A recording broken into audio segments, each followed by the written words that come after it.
Men, have you long wished to have the health benefits of active horseback riding without the nuisance of having to leave your parlor? Wish no more. You may reap all the same benefits by using Vigor & Company's famous Horse Action Saddle. You can trot, canter, and gallop in all seasons and all kinds of weather without ever having to leave the comforts of home. The Horse Action Saddle is endorsed by many important persons, including Dr. George Fleming, late president of the College of Veterinary Surgeons and principal veterinary surgeon of the British Army, who declared Vigor & Company's Horse Action Saddle to be the most efficient substitute for the live horse. Send for details today to Vigor & Company, 21 Baker Street, London.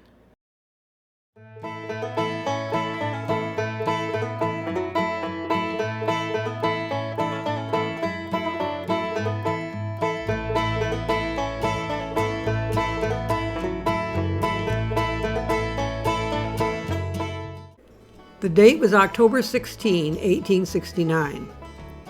The location was a farm just outside the small hamlet of Cardiff in New York, population about 200. Its founders grandiosely named it after the capital of Wales, I would assume because some Welsh immigrants were early settlers in the area. Local laborers Gideon Emmons and Henry Nichols had been hired by the farmer, William C. Newell, to dig a well for him. William was known by everyone in Cardiff by the nickname Stub. No, not because he was a short man. The nickname came from an unfortunate incident in which Stub suffered frostbite in his feet and had to have his big toe amputated. He decided he didn't want to part with the toe, so he had it taxidermied and wore it like an amulet around his neck all the time. Gideon and Henry had just started digging when one of their shovels clanged against something hard. Carefully pushing back the dirt, they discovered what surely looked like a human foot, but it was about 20 inches long. Given that a man who wore size 12 shoes would have a foot about a foot long and be about 6 feet tall, a man with a 20-inch foot would have to be huge. Digging more carefully at that point, they quickly discovered that there was a whole reclining human body attached to the foot, and it was over 10 feet long. Cardiff only had a population of about 200. This is a town map from 1859. It was so small they even included the name of every occupant of every house, along with the names of business buildings. In such a small town environment, it didn't take long for word to spread about this strange find on Stubbs' property, and people started gathering to get a look at it. When I first saw a photo of the Cardiff Giant a few years ago, I immediately assumed it was a strange statue. But back in 1869, speculation ran a lot wilder about it. Here is a report from an area gentleman who lived in the nearby hamlet of Lafayette, traveled to see the giant for himself the next day, and sent his observations to the local paper. He was convinced, as were many observers, that this was not a statue. To the editor of the Herald. This forenoon I visited a farm near Cardiff to obtain from personal inspection all that would be of any use to you relating to the petrified giant which has been discovered there. The fossil was found about 3 feet below the surface while digging for a well. The soil is a sort of bluish clay mixed with quicksand and black loam, and contains about the body specimens of organic remains. The giant lies in a very easy and natural position, horizontal, partly on the right side with the right hand placed on the bowels, the left as though once lying on the hip and afterwards falling off by his back. Everything so far as discovered is in a complete state and entire. The petrified substance seems to be silicate of lime, the crystals being beautifully arranged. The dimensions I took are these: crown of head to hollow of foot, 10 feet 2.5 inches. Crown of head to tip of chin, 1 foot 9 inches. Length of nose, 6 inches. Width of nostrils, 3.5 inches. Width of mouth, 4 inches. Point to point of shoulder, 3 feet. Point of hip to knee joint, 3 feet. Diameter of calf of leg, 9.5 inches. Diameter of thigh, 1 foot. Length of foot, 1 foot 7.5 inches. width of palm 7 inches, diameter of wrist 5 inches. It has been visited today by hundreds from the surrounding country and examined by physicians, and they assert positively that it must have once been a living giant. The veins, eyeballs, muscles, tendons of the heel, and cords of the neck are all very fully exhibited. Many theories are advanced as to where he lived and how he came there.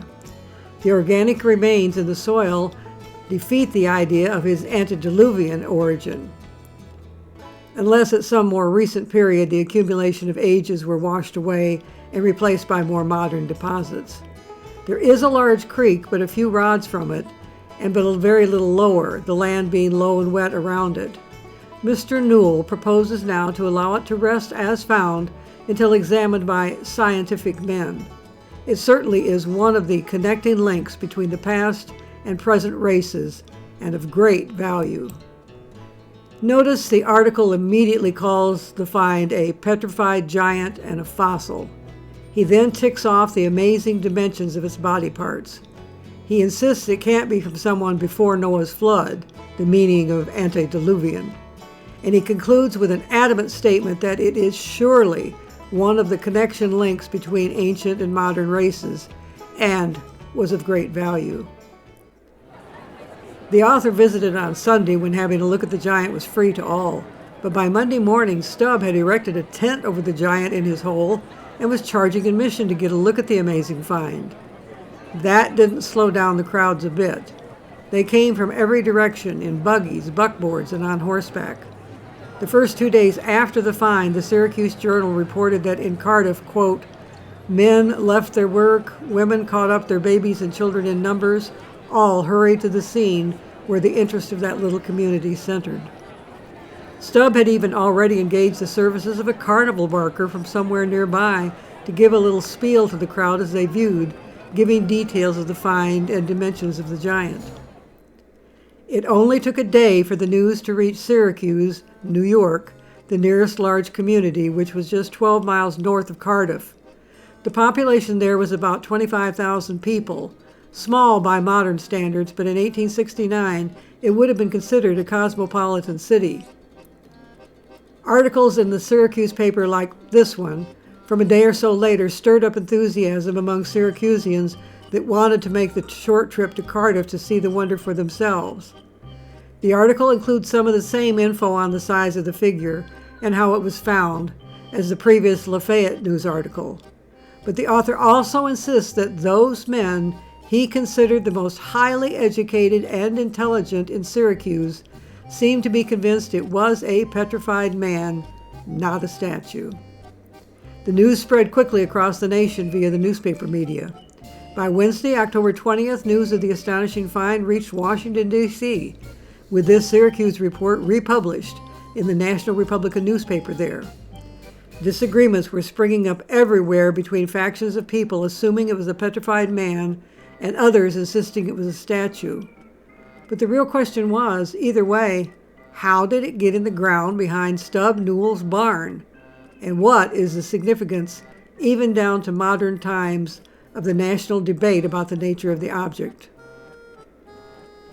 We will explore the answer to those questions in the rest of this video, but we aren't going to start the process with moving forward from this point in the story.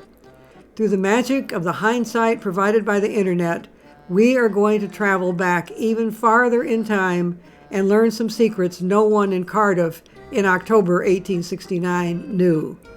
No one, that is, but Stubb Newell. Just 60 miles straight south of Cardiff was a town named Binghamton. During the era of our story, there were about 10,000 people in Binghamton.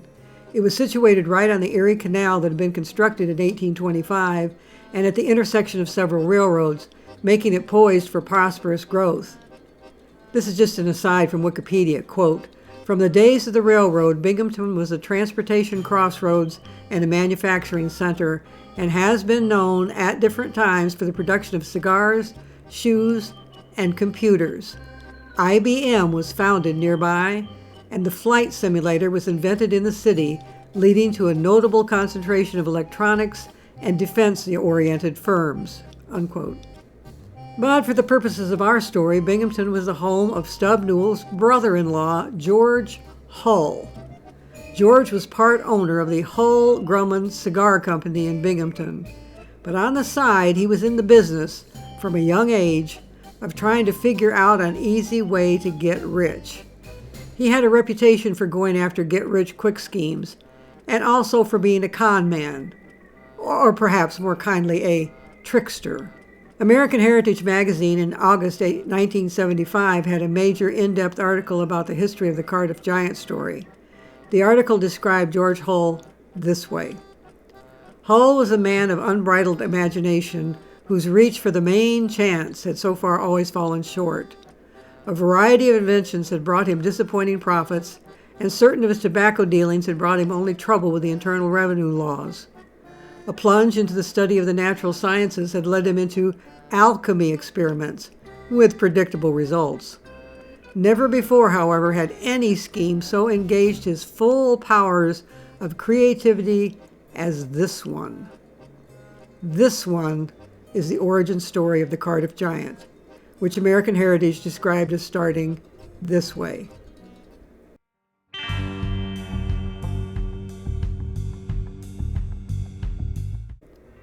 In 1866, Hull had journeyed by train 1,000 miles to the west to a small town named Ackley, Iowa, to straighten out a tangle over a shipment of cigars consigned to another of his brothers-in-law.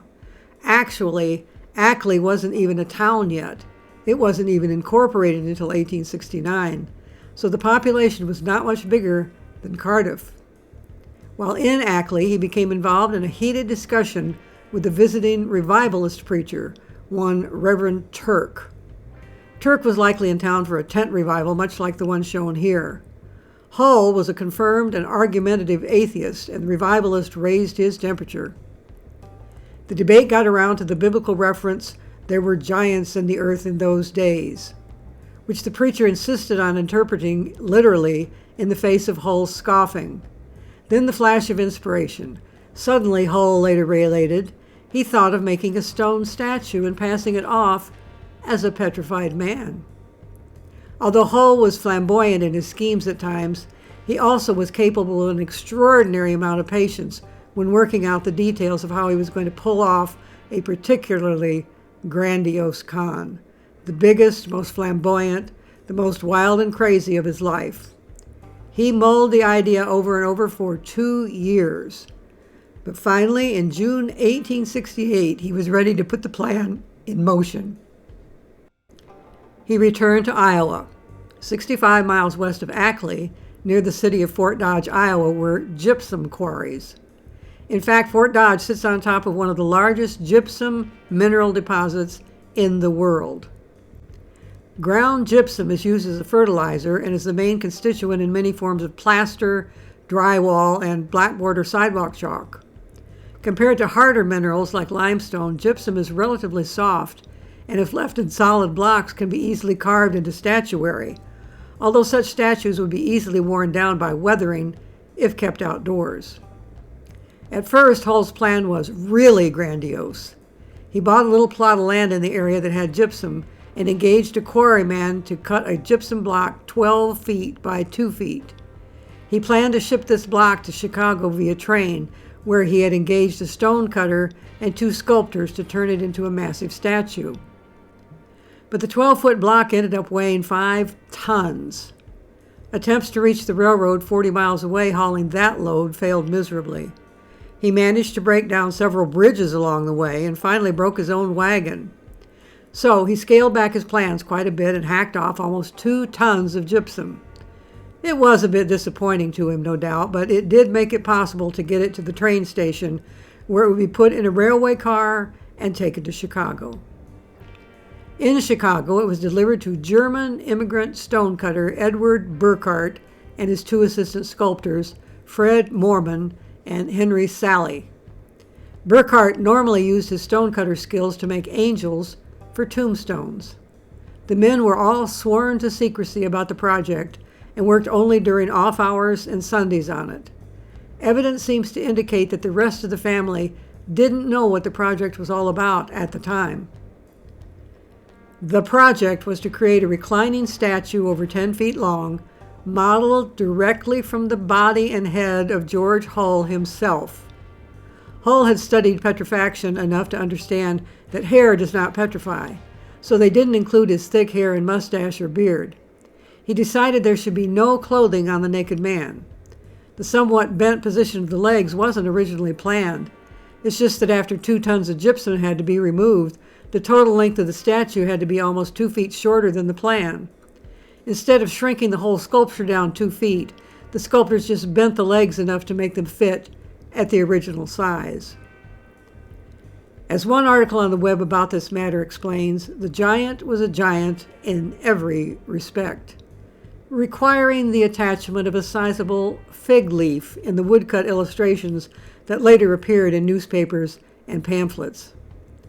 Just to ensure that the laborers didn't spend any time at local saloons where a few drinks might make them forget their oath of silence, he regularly provided them with buckets of beer. He stayed in the area and supervised the whole project regularly. Once carving on the statue was completed, George Hull experimented with numerous acids and stains and other processes to get the material to look ancient, everything from scrubbing it with a sand and water mixture to covering it in acid. He also wanted it to look like it had pores in the skin, so he invented a do-it-yourself gypsum pore maker. He fixed a mallet by covering it with darning needles with their points sticking out, and then he beat on the statue with the mallet. Surprisingly, that seemed to create believable pores in the rock skin. It took until November to complete the complex process. The massive statue was then loaded into a huge box and taken to a train station in Chicago for its trip to its final destination, Stub Newell's farm. The American Heritage magazine article explained what happened next. One morning in early November of the year 1868, 3 men appeared at the railroad depot in Union, New York, just outside Binghamton. The most imposing of the trio, a tall, heavily bearded figure in his mid-40s, dressed in funereal black, identified himself to the station agent as George Hull and explained that he wanted to collect a shipment being held for him. After the necessary formalities, the visitors carefully levered a heavy, iron-strapped wooden box almost a dozen feet long into their wagon and set off in a northerly direction. Their journey was a slow and circuitous one, for they were at pains to avoid settled areas. It took them 5 days to travel 60 miles as the crow flies. At stopovers, curious farmers or tavern loungers were told variously that the big crate contained castings, a tobacco press, or a monument to fallen heroes of the late war. Finally, on the night of November 9th, in a pounding rainstorm, they pulled up at the farm of Hull's brother-in-law, William C. Newell, near Cardiff, a village 12 miles south of Syracuse. The box was unloaded behind Newell's barn and covered over with straw. Hull and his 2 helpers left the next morning. 2 weeks later, Hull returned. He and Newell dug a pit 5 feet deep in a low, marshy area between the barn and nearby Onondaga Creek. The crate was opened to reveal an enormous stone figure, which with the aid of block and tackle, they buried in the pit, planting the site in clover. When Hull left this time, he told his brother-in-law not to expect him again for a year. George Hull's thickening plot, already 2 years old, now required him to be patient. Women, have you envied your husband's recent acquisition of a Vigor & Company's horse action saddle, which is allowing him to get all the health benefits of horseback riding right in the comfort of your home's parlor? Envy him no more. All the same benefits are available to the ladies in a model equipped with a side saddle. Riding your very own horse action saddle is a complete cure for obesity, hysteria, and gout, and invigorates your system by bringing all the vital organs into inspiriting action. Send for particulars, testimonials, and press opinions from noted newspapers by mail from Vigor & Company, 21 Baker Street, London.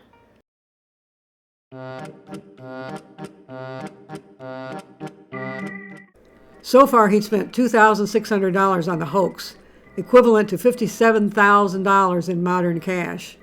Not being a particularly wealthy man, George no doubt was crossing his fingers that his investment would pay off big.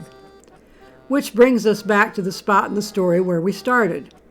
Here's how American Heritage described what happened after the statue was dug up and crowds started gathering to gawk and speculate. Speculation was intense. Some, like well-digger Emmons, recalled the Onondaga tribal legend of a race of great stone men that had once stalked the valley. Among the faithful, the reference in Genesis to giants in the earth was explanation enough. Whatever his origin, all agreed the Cardiff Giant was a sensational find. One requirement of a successful hoax is credibility of the setting, and Stub Newell, the front man, played his role beautifully. After checking among Cardiff's 200 residents, the Journal's correspondent concluded that Newell was a sober, industrious, and worthy citizen, generally esteemed as a right good fellow. In fact, he continued, that right good fellow was so upset and perplexed by the whole business that for a time he resolved that the excavation should be filled up and the discovery kept quiet. Newell rapidly overcame his perplexity, as those who swarmed over the farm on Monday discovered. A tent had been erected over the pit, and tickets of admission cost 25 cents. Business was so brisk that the price was raised to 50 cents 2 days later. The spectators were herded into the tent where a carnival barker hired by Stubb delivered a spiel on the giant's vital statistics and discovery and the speculations about his pedigree. An air of great solemnity pervaded the place, a witness recalled. Visitors hardly spoke above a whisper. After 15 minutes, the crowd was herded to the exit to make room for the next group of gawkers.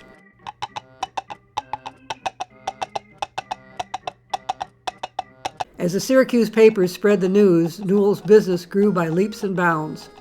The roads to Cardiff were jammed with buggies, rude farm wagons, and special stages from Syracuse that carried passengers to the scene for $1 a head. Weekday attendance was in the hundreds, and on Saturdays and Sundays the daily draw was as much as 2,600. Crude eateries sprang up near the site, advertising warm meals, oysters, and oats. It's said that Stubbs' wife sold her own homemade sandwiches and cider to hungry viewers. Taverns and hotels in Cardiff and the surrounding towns, bearing such freshly painted signs as the Giant Saloon and Goliath House, were filled to the rafters. Not only was Stub Newell raking in the money, the receipt of hundreds of dollars astonished and bewildered the humble farmer, a reporter noted, but now a good many others also had a stake in the giant's longevity as an attraction. They became believers, willing or otherwise. Among the more sophisticated who flocked to see the giant were amateur scientists, inspired by Charles Darwin's recent evolutionary theory to dabble in geology and paleontology.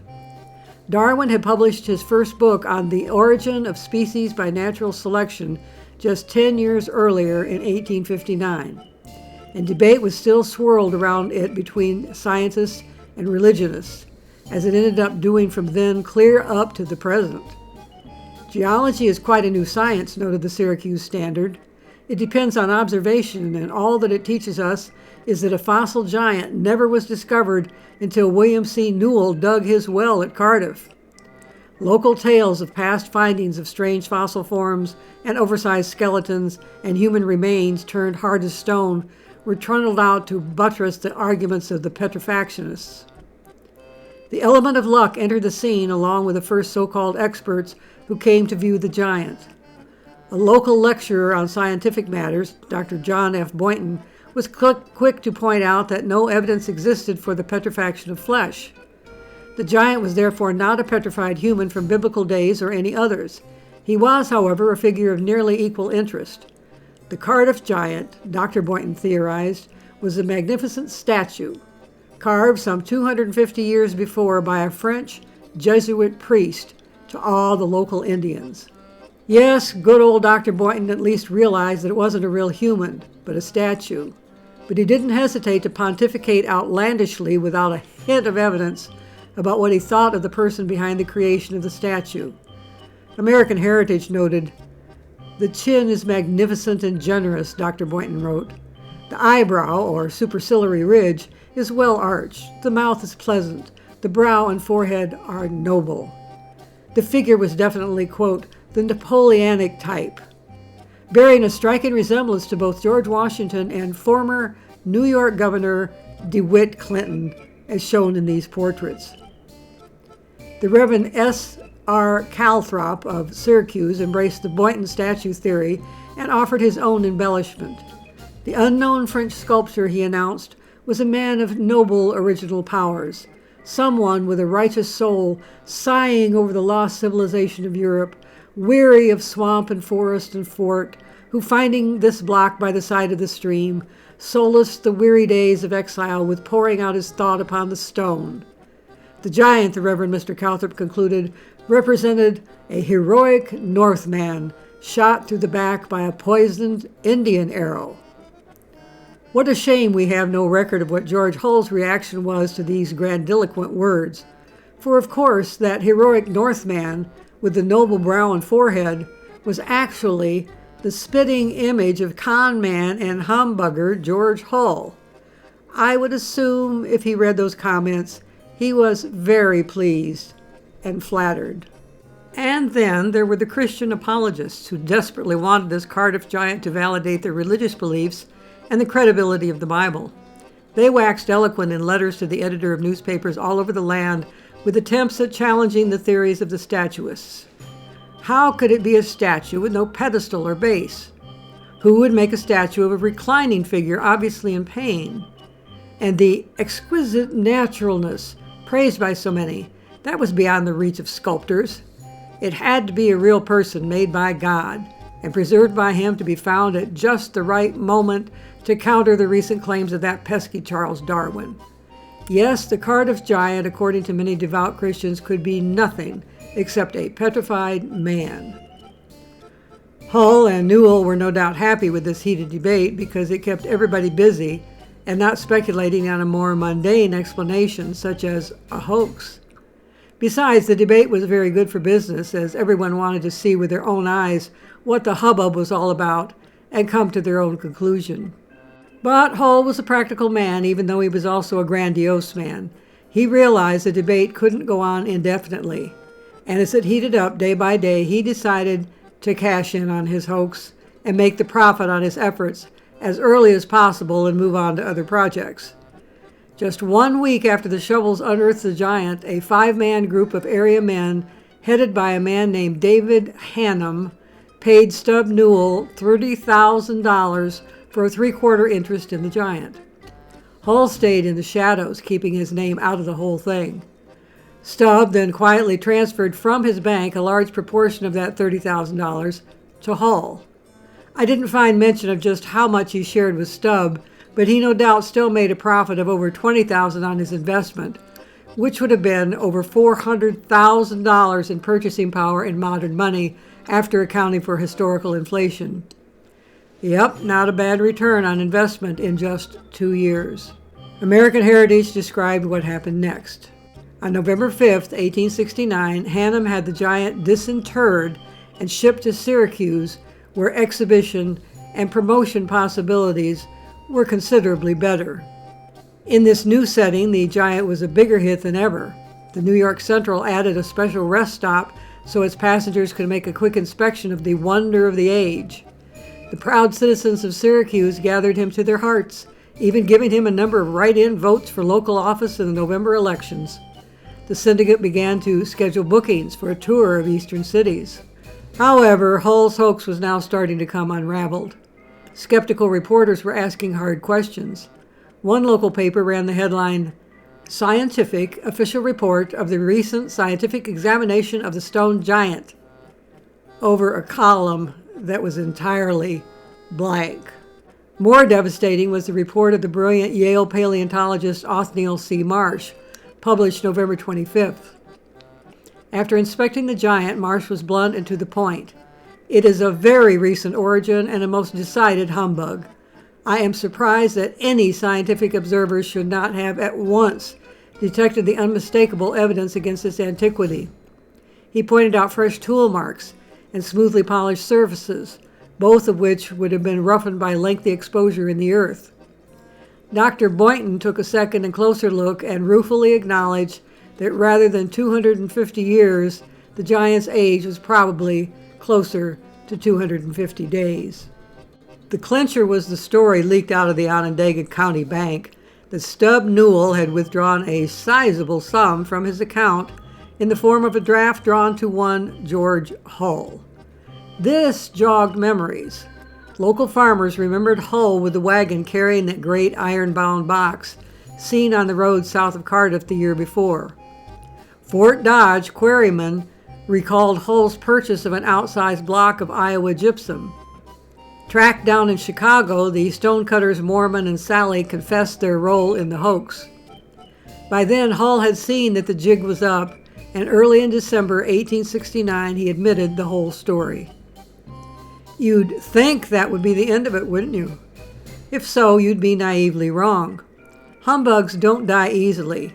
Sometimes they even become bigger once they've been exposed, before eventually fading away, which is what happened with the Cardiff Giant. American Heritage describes the aftermath. The group with the three-quarter interest in the giant pressed on undaunted. On December 20th, the giant went on display at the Apollo Hall at Broadway and 28th Street in New York under a banner proclaiming, "Genuine Cardiff Giant, original, taller than Goliath whom David slew." Public interest was whetted by Harper's Weekly, which in its December 4th number had featured a story on the phenomenon, including 4 illustrations. In New York, however, the Cardiff Giant came up against stiff competition from the Barnum Giant. The famous showman, P.T. Barnum, balked in his effort to lease the Stone Man for $60,000, promptly had a replica carved and put on display at Wood's Museum 2 blocks from the Apollo. The fake outpulled the original fake, proving again that no one could out-humbug the old master humbug Barnum. Really irritated by this turn of events, Hannum is reported to have grumbled about the people being fooled by Barnum's fake copy. "There's a sucker born every minute." You have probably heard that saying before, and it was probably attributed at the time to P.T. Barnum himself. It's certainly something he believed, but no, the actual quote was from Hannum. In February 1870, the syndicate moved the giant to Boston. This time he had the town to himself, and he drew well. Ralph Waldo Emerson was reported to have called him very wonderful and undoubtedly ancient. At that point, the Cardiff Giant gradually settled for a while into the county fair and carnival circuit in rural areas across the Northeast, drawing curious crowds, but nothing like in its heyday in Cardiff and Syracuse. The bubble had burst. After touring New England and Pennsylvania with indifferent success for several years, the giant was put into storage in a barn in Fitchburg, Massachusetts. Except for an appearance on the entertainment Midway at the Pan American Exposition World's Fair in Buffalo in 1901, there he gathered dust for 3 decades. The Pan Am Exposition was the location of the assassination of President McKinley at the end of the fair. If you look closely at the Midway photo here, you can see the faded sign that says Cardiff Giant on the wall of the small building on the far left. It was no doubt tucked in between fast food shops and hoochie-coochie shows. In 1913, he was purchased for a reported $10,000 and taken back to Fort Dodge, Iowa, the place of his birth. There followed various appearances at state fairs in Iowa and New York. In the 1930s, he was rescued from a bankrupt carnival in Texas by publisher Gardner Cowles, whose stable of publications included Look magazine, and whose Iowa boyhood near Fort Dodge had been enriched by tales of the hoax. Cowles installed him as a conversation piece in the rumpus room of his Des Moines home. During his stay in Des Moines, the giant suffered the indignity of having his manhood chipped by Cowles' prankish, hammer-wielding young son and some of his friends. But after Cowles went to considerable trouble, he was at least partially restored. In 1948, thanks to the efforts of Stephen C. Clark and Louis C. Jones of the New York State Historical Association, the giant found a permanent home at the Farmers Museum in Cooperstown. Today, he rests peacefully under a shed roof in a reconstructed crossroads village that is not unlike the Cardiff of a century ago, in front of a copy of his famous banner that declares he is the original giant. This poster at the Farmers Museum shows how much he got around in his heyday, making short-term appearances at fairs and carnivals and museums across the land. Mothers, do you have little ones who are teething and thus in discomfort and unable to sleep? Dealing with a fussy baby in the middle of the night can be exhausting for even the most energetic mom. Both you and baby will get a full night's sleep with aid from Mother's Little Helper, Mrs. Winslow's Soothing Syrup. Take advantage of the soothing benefits of Soothing Syrup's miracle ingredient, morphine, to keep both baby and you happy. Available at your local apothecary shop.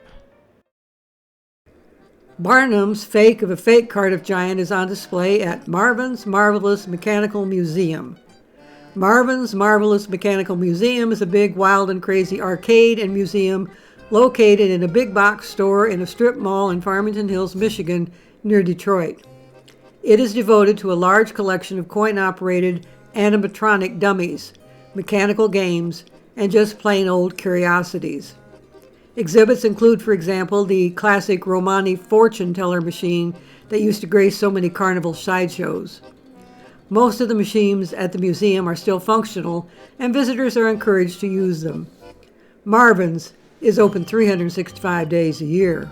Besides P.T. Barnum's replica of the Cardiff Giant, there is one of Sing Sing Prison's electric chairs in which 30 people died, and an automaton food inspector set up to continuously vomit into a pile of milk bottles. There are also various modern coin-op arcade games and a prize counter to exchange tickets. The museum also hosts a collection of vintage Chuck E. Cheese's Pizza Time Theater animatronics with a complete set of Pizza Time players. Quite a come-down for the illustrious Barnum pseudo-giant who could at one time, all by himself, attract huge admiring crowds. Now he can only hope that visitors will at least slow down and take a quick look at him while they're on the way between inspecting the Chuck E. Cheese animatronics and the vomiting food inspector. In conclusion, what about Cardiff, New York? The sleepy little hamlet that caught the attention of the whole country for a short time as a result of the find of the Cardiff Giant. It has long since embraced the alternate fame of being the location of one of the greatest humbugs ever pulled off in U.S. history.